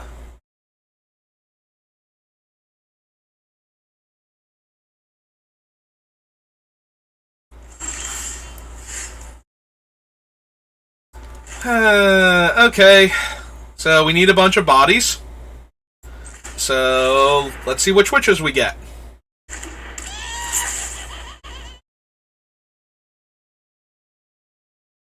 Lose 2 life, gain 2 life at the beginning of sacrifices. I think we just want to drain them here.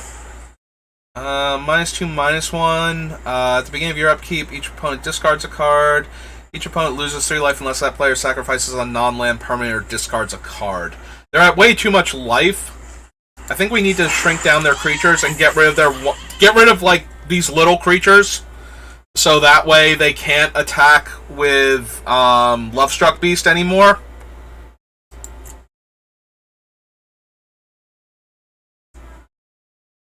Unfortunately, everything is just gonna keep being awful. Like, we really can't deal with any of their stuff. So, despite the fact that we are, like, clinging to life every turn, just barely, we are still going to lose this game. Attack with everything.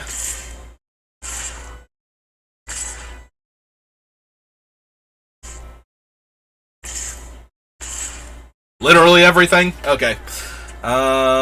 So, let's see. Junji blocks there.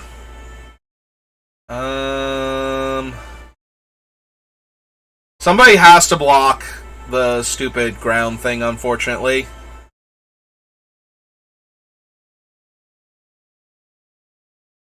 I think we have to kill this thing. I think we have to kill this thing really bad. Like, really bad. So we put the one that pumps on there. Don't you good game me yet. We ain't done. This game ain't over yet. Put that one there. Put this one on this, and we're taking 6, 7, 8, 9, 10. Nope, we can't do that. So this one's on that. We can't kill the 6/6. We really can't kill the 6/6. We're gonna take, because we're gonna take 2 from this one, so we can't kill the 6/6. So we have to lose the -2, -1, and we have to block here, and then we have to take 6, 7. Yep. Okay.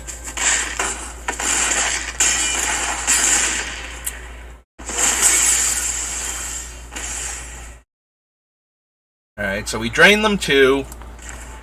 We're going to gain another 2 from this. They won't be able to attack with the hearse right now. Unless they don't want me to get a... Like, they don't want to stop Junji from getting something back. So, pass the turn. Scry that to the bottom. Because we don't need any more land right now, please and thank you.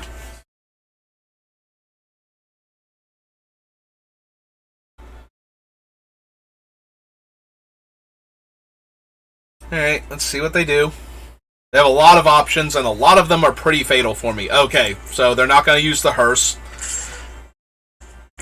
Because of Junji. Alright, so they get to draw a card here.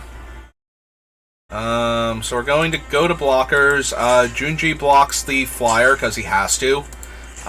We trade here. Because they'll pump it, and it'll be a 5/3 after that. So yeah, those 2 blockers. Go to damage.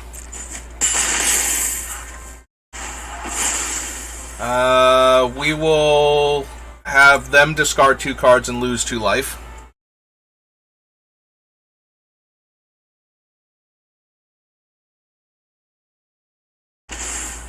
Okay. Draw our card here. Alright. They don't have any wolves yet. Fatal Push is up to 4 CMC if a thing dies. We can Fatal Push the hearse, though, now. So we're going to cast out the Thief of Sanity. Although they will attack, they'll get 2 2/2s, and they will fight, so we might have to Fatal Push the wolf that fights, and then they'll push, and then they'll fight again, so yeah, we're just gonna die.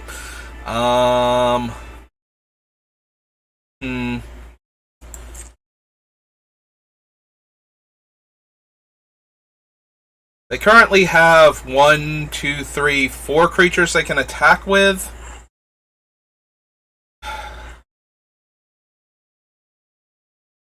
We did cast the Thief. If they crew the hearse here in order to block with it.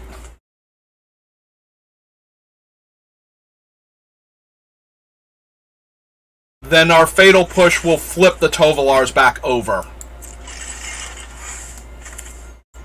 I want the 1-1 to die, though. Like, we have to let them block here. We need that 1-1 to die.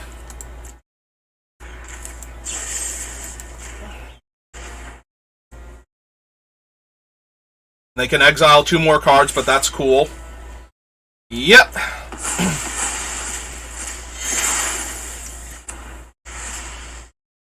Kill their 1-1. Pass the turn back to them.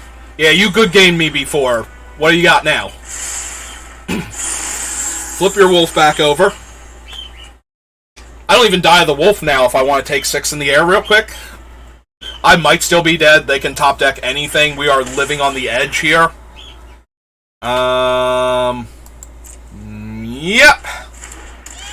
Make their own Hourglass Coven? Sure.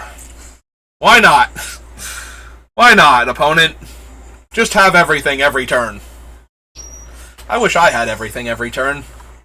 I am just barely alive. Like, I have clawed my way back into this game. Alright, so they went with loses 3 life unless they sack a non-land permanent, and mills 5 cards and exile their graveyard. Cool. More graveyard hate. Sure.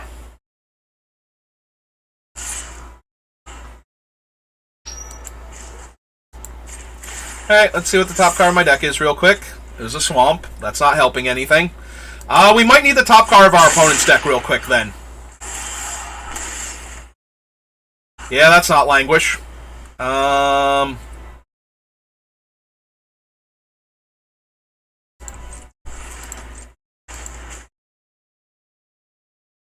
Let's draw a card. See what comes off. That ain't helping.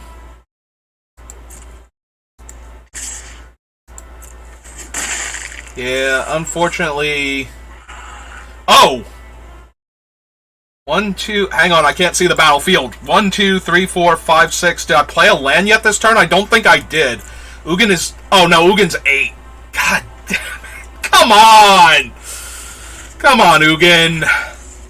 Why you gotta be like that? 1, 2, 3, 4, 5, 6. If I had not tried to draw the card first, we could have cast Ugin. Oh, my God.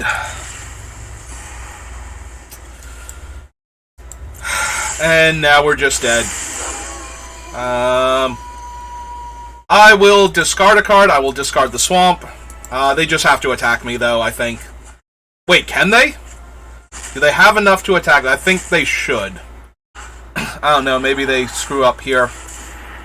Yep, that happens.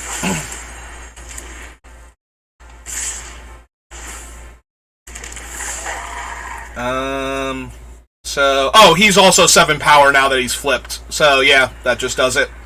Okay, you got me. If I hadn't tried to draw Languish from our deck first, we would have hit Ugin, and we would have possibly, maybe even probably won that game, actually. They were at 9. They good gamed me so early into that, too. It's like, no, I'm not dead yet. We're gonna keep going. Alright, we have one more round, and then I get to go eat dinner. So, let's try and get... Well, we still get 4,000 gold with a win, so we break even. I'll take that at this point. Much better than the 0-3 I did before in the best of 1 queue. Yeah, no, I was thinking drawing Languish, but yeah, he would have been too big on the other side.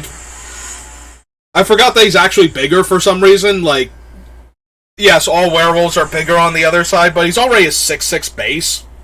I think I genuinely forgot he was going to be a 7/7 and would kill me there. Well.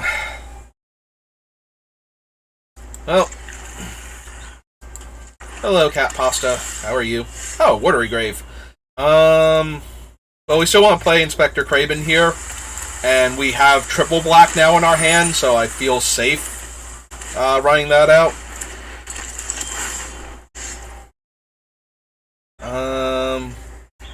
I also want to sack the Clue here.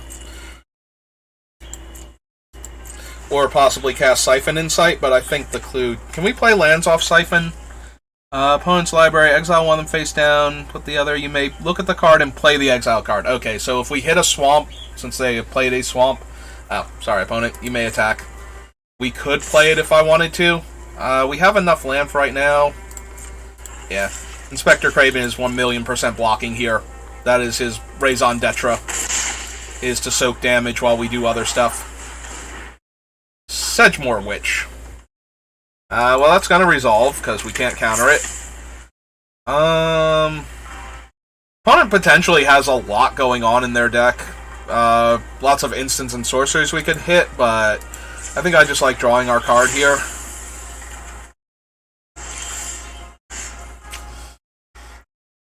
Alright, we'll run out the swamp. Like, they're inclined to play instants and sorceries now, and we're going to take 3 damage from the Hourglass Coven. If they don't play anything we can exclude, then we'll Siphon Insight, end of their turn. Untap and play Watery Grave. If they make us exclude here, we can play Baral.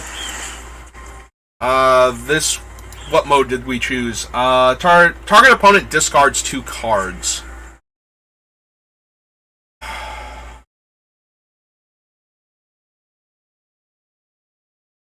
We can actually discard the Siphon Insight here. So they get a 1/1, they get another 1/1. We can still cast Siphon Insight here by doing this, so we let this resolve. We discard Siphon. I think we discard Baral also. I want to keep the higher impact spells. They can attack me for 3 here. They're going to bother with the thing. Okay, we'll block. They might have a burn spell that they drew this turn. I don't know. But yeah, we'll Siphon Insight, see if they have anything going on here. Kolaghan's Command.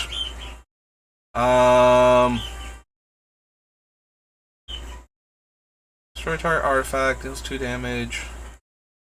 Yeah. I think I like the Kolaghan's Command there.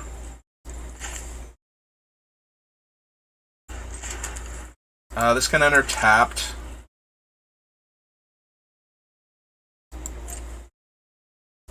So we have Baral in the graveyard.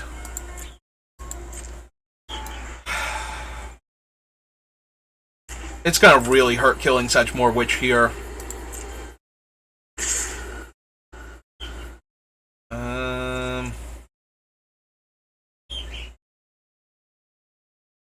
They only have 3 cards in their hand. I don't know that I need Baral back now. We're very close to Noxious Gearhulk and Hourglass Coven. The problem is if they have a follow-up here and the exclude doesn't get to do anything. 2 damage to any target. Yeah, we'll make them discard. So they discard a card. Yeah, we'll still take the 3 hit from this.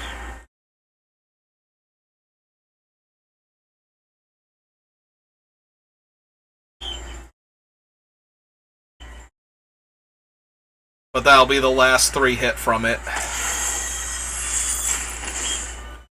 Are they going to sacrifice her now and draw 2 cards? Because I feel like that might be... I don't know, they just discarded another aggressive creature. Which actually I think would have grown this turn if they had have kept it. So we take 2. Eldest Reborn kills Craven Inspector. And they can get back Sedgemoor Witch next turn. Or not next turn, but the turn after that. So we discard an island here. We still have Exclude. And then we have a bunch of powerful creatures. So hopefully they just cast a creature spell here as the last card. No, nothing. Alright. What instants and sorceries do we have? We have Hard Evidence that we can get back here. And cast it. And that'll hold the ground pretty well. Okay, I'm down.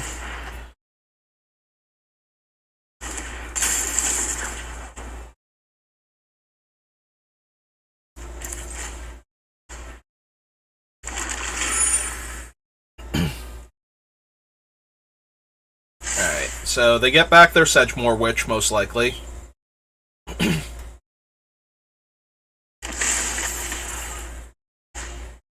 Oh my god!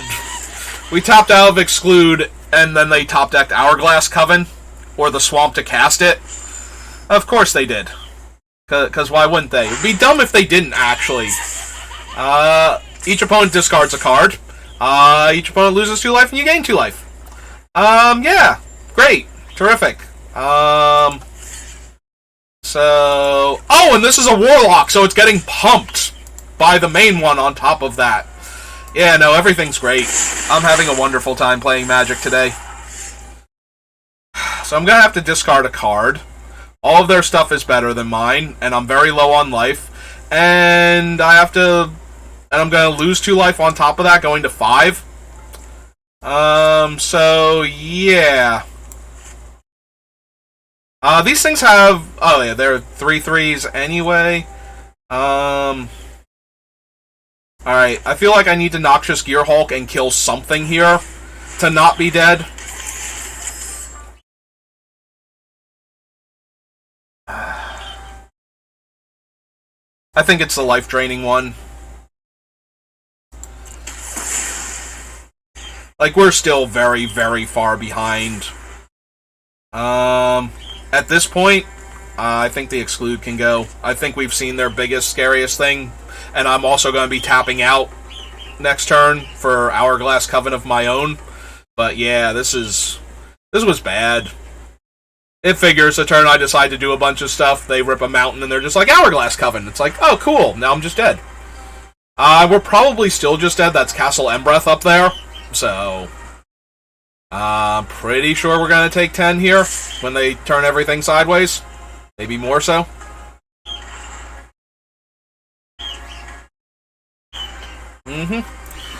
Alright, so 4, 5, 6, 7, 8, 9 if we block both of these.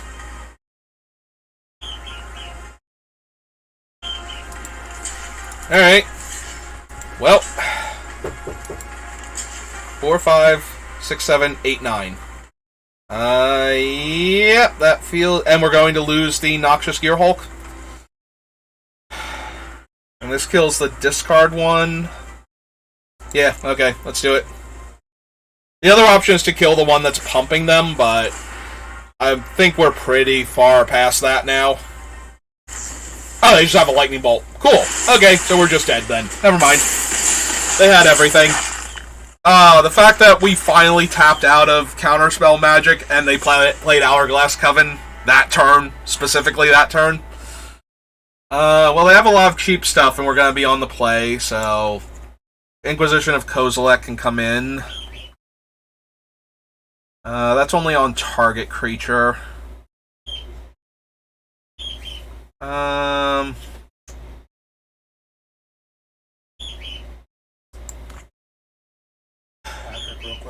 on 1 second.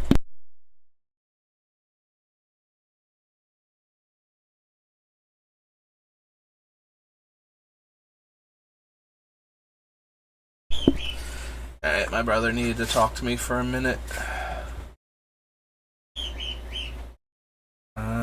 So if we bring in Inquisition of Kozilek, and he took out Counterspell, trying to hold up Counterspell outside of the late game for the Hourglass Coven, and we already have Exclude.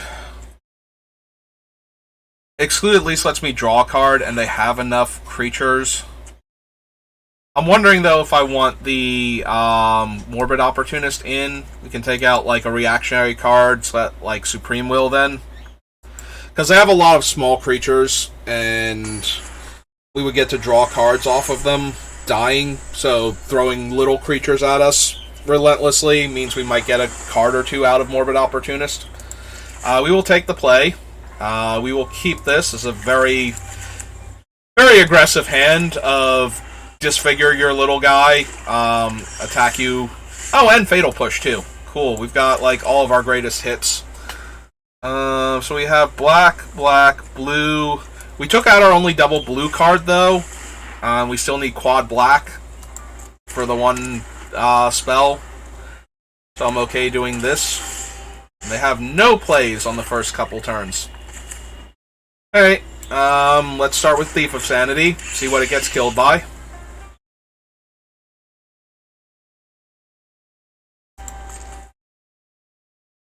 Oh, they keep looking at it, but they haven't killed it yet, so they don't have any black removal in their hand. Do they have Lightning Bolt then? Because this thing is definitely eating a Lightning Bolt here if they have it. Yeah, same difference. Yep, Royal Eruption happens.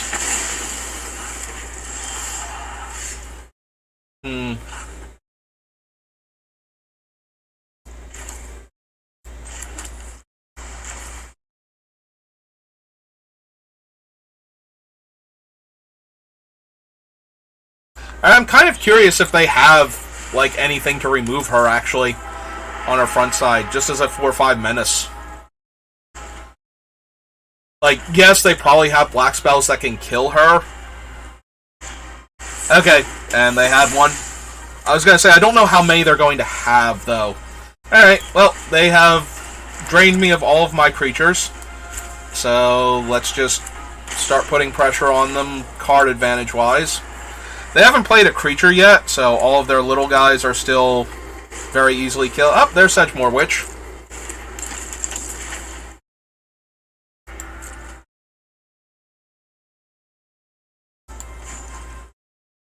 Let's draw a card first, see what we get.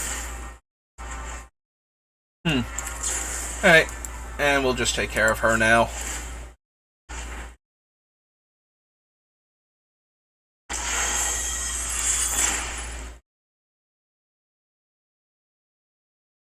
Do we have it this time to sacrifice her and draw 2 cards? I keep feeling like they have that every time they pause and they look at their own creature. Alright, just in case of Kolaghan's command, I don't need to discard the Fatal Push also. Bottom that. So we'll hang on to an extra land for right now.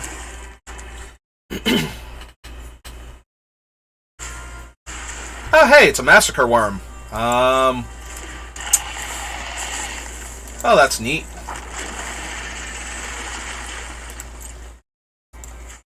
Yeah, let's draw a card.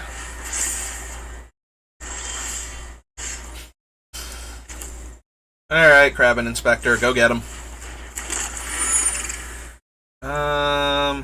We have, like, quad black all over the place, so I guess we can have more blue. And we can draw 2 cards here. And scry an extra land at the bottom again. Alright, eventually we'll hit our 5/4.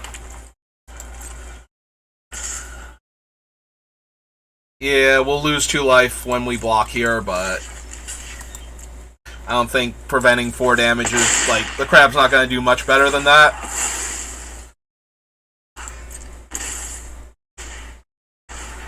Oh, hey, Junk Pyromancer.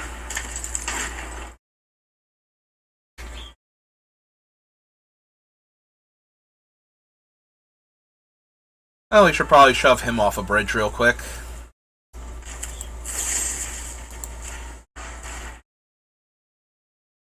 Before they make a whole lot of tokens.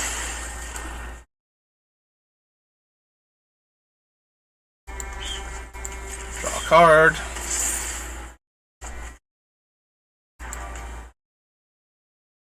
Oh, it's giving them priority again.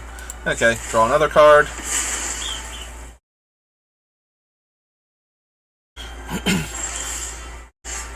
Well, we have drawn infinite cards and still not found an answer to this thing. So let's draw some more. Because we have a couple things that will get rid of it. And stop it from killing us. Guess we'll seek 3 more cards. Especially since that doesn't shuffle the lands back in. Cool. It's been a land every single time for Cosmos Elixir. It's been great. So yep, we go to 17. That's fine. Like, we're still doing really good here.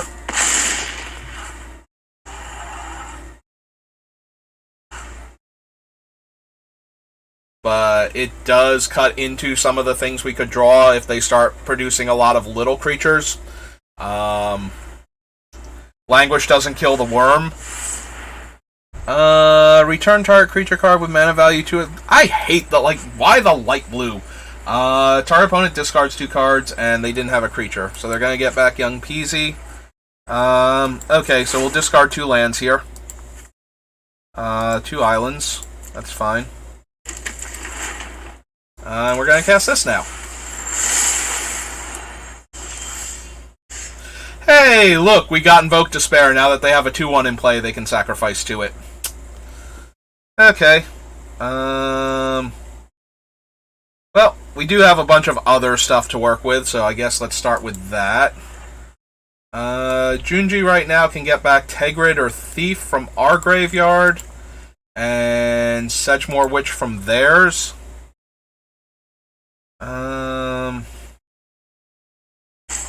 Or we can play the Hourglass Coven, and then, get back the Hourglass Coven, and see how many witches it takes to screw in our opponent's light bulb here. Lose 2 life, have Menace. Yeah, let's drain them too. Skeletons are just chump blockers, but there are a lot of chump blockers. We only lose 2 life that way. Or we can kill Young Peasy and his tokens.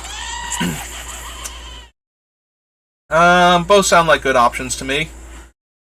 And we'll play out the swamp. And pass turn. I would love a Noxious Gearhulk. Thank you, game. Now I'm drawing everything.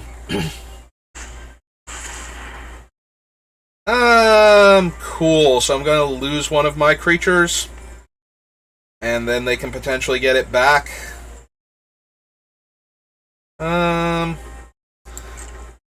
Alright. Well, that kind of sucks. I guess we'll lose the -2/-1 version, since that's the least impressive right now. Although we can kill the Eldest Reborn.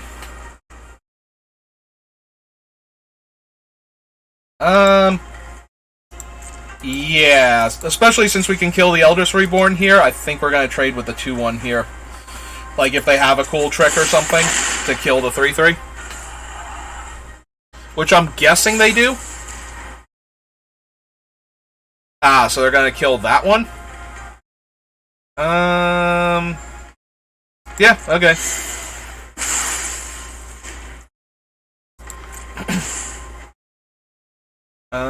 So we want to Insight them now.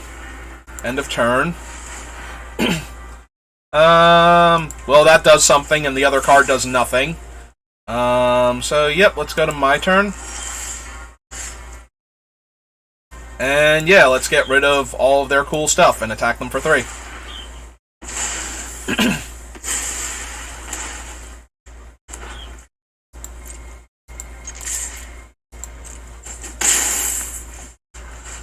And let's play Junji. Alright, I feel accomplished now. What's in our graveyard? The Invoke Despair? And that... Oh, yeah, we have a ton of great stuff. View Browser... Yeah, that can stay on top.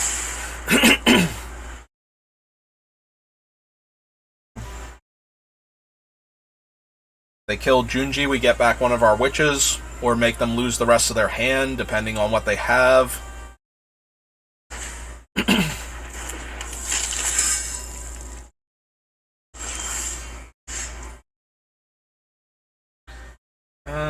So we can attack with the Coven. We can, however, very comfortably attack with Junji here.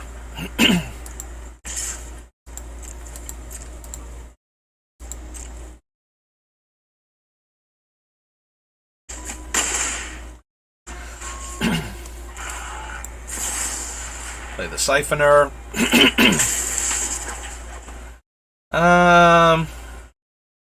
Yeah, I think this is just going to be Invoke Despair.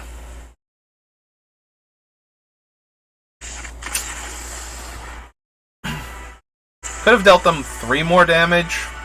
4, 5, 6, 7. Still wouldn't have killed them. We were going to cast it immediately, though, which I probably was going to, but I didn't think about properly. Alright, now we're on the draw. So now they have a chance to get very far in front of us. So we're going to need to draw, like, our early removal package. our fatal pushes and our disfigures and such, and try and get ahead of them that way by killing like their 2 and 3 drop creatures that gain them more creatures, and hope that they don't have enough afterwards.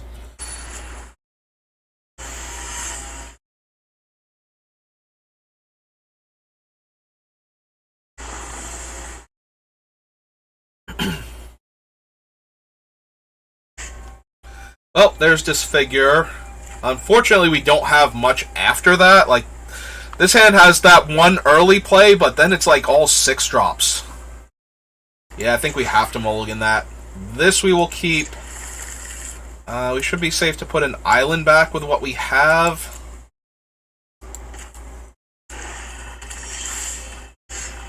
We'll just play Watery Grave tapped. The opponent's got enough aggro plays that I don't want to hold up Fading Hope just because we can.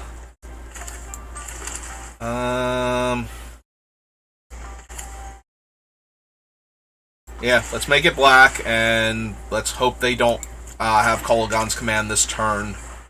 That's gonna hurt a lot if they Kolaghan's Command that away. Ooh. Alright. So this is a pretty easy Inquisition then. See what they have.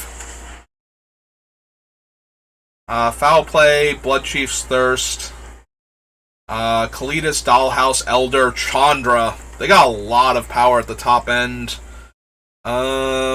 We don't have any small creatures, though, right now, so I think we just get rid of Bloodchief's Thirst. Unfortunately, they have a lot of cards that Siphon Insight could steal from them that we could win the game with. So that's disappointing. Oh, hey, they found Kolaghan's Command. What are the odds? Make me discard a card. Right, those are the modes they chose. Alright, so we tap this for black. Resolve. Discard the Siphon. That gets popped. We cast Siphon, target them. See what we can hit.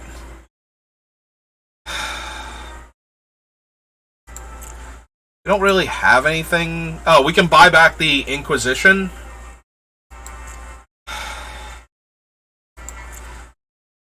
We can also take a land now that we've lost a land. I think we should just take the land. Of course, now they're going to be able to kill this with the Foul Play and get a clue token, but... Oh! Oh, but we do get to take that away from them, and that's pretty potent. Yep. And they didn't draw a land. Alright. So they're off the Eldest Reborn for at least another turn. Like, yeah, they can cast it next turn, potentially. We can Fading Hope Junji to dodge it. Right? We can bounce our own stuff.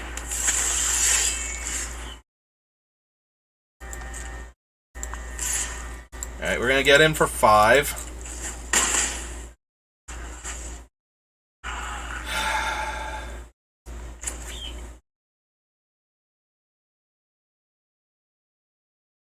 Yeah, okay, let's kill Kalitas and draw some extra cards.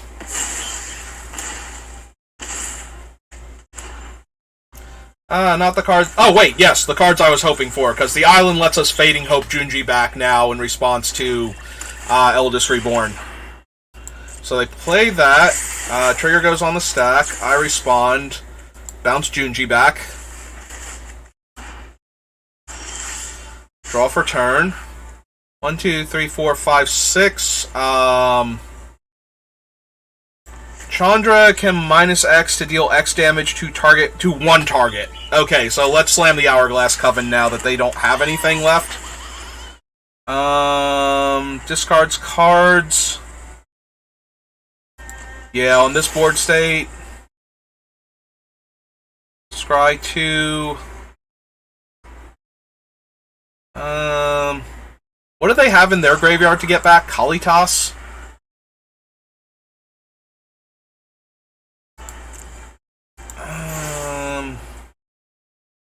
Yeah, okay. Let's take away their options for what to get back, then. They still need to draw a mountain for the other thing. We can discard a swamp pretty easily here. Oh, they drew it. They get to cast Chandra. So now they kill... Oh, right! I was looking at our minus X. So, yeah. Well, that's a punt, then. Good job, me. Good job, me. I was looking at her minus X. I forgot she had a minus, like the middle minus just kills non-elementals. So they're going to take back the original Hourglass Coven. Or they should, I guess. Maybe they won't.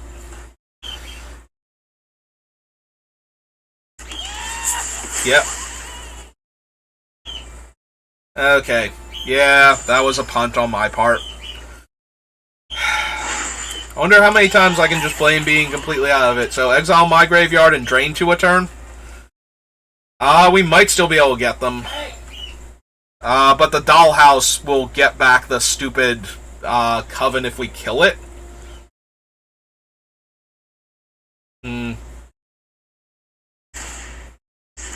Yep, there's the Chandra token. Alright. There's Dollhouse of Horrors. What do they have left to get back? Kalitas? They can get a 1-1 Kalitas now? Alright. I take 1. Chandra dies. I know what's next for me.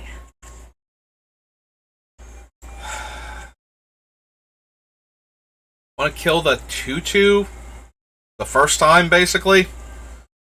Ah, that's so awful.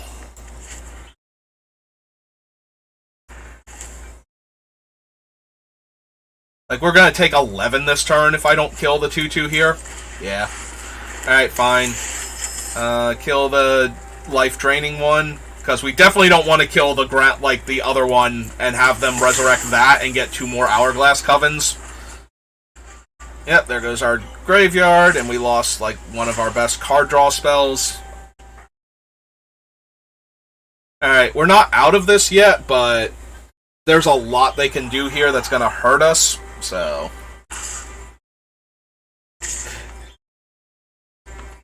What am I missing? How does this one...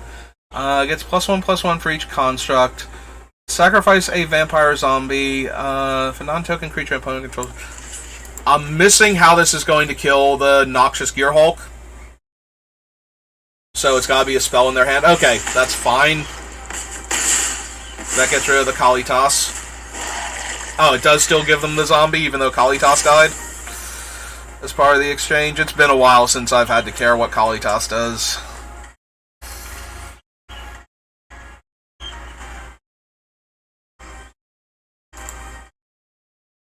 Oh, they can get back the Siphon Hag. They can also make me discard 2 cards. Alright, I guess we keep the Cosmos Elixir because it lets us race them better.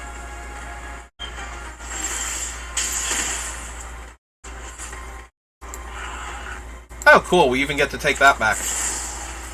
Before it gets exiled forever.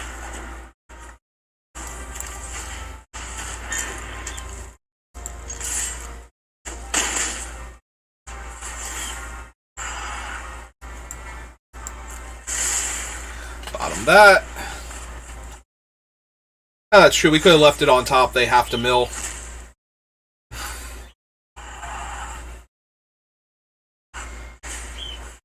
Young Pyromancer.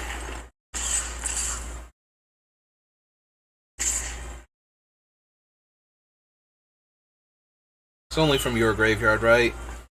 So if we block the 2-2 zombie, doesn't super matter. Yep, okay. We'll trade with the zombie then. No sense taking unnecessary damage here. We've got him on a 2-turn air clock.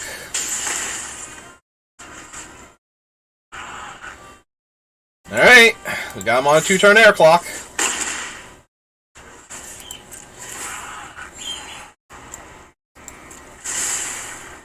Another land at the bottom.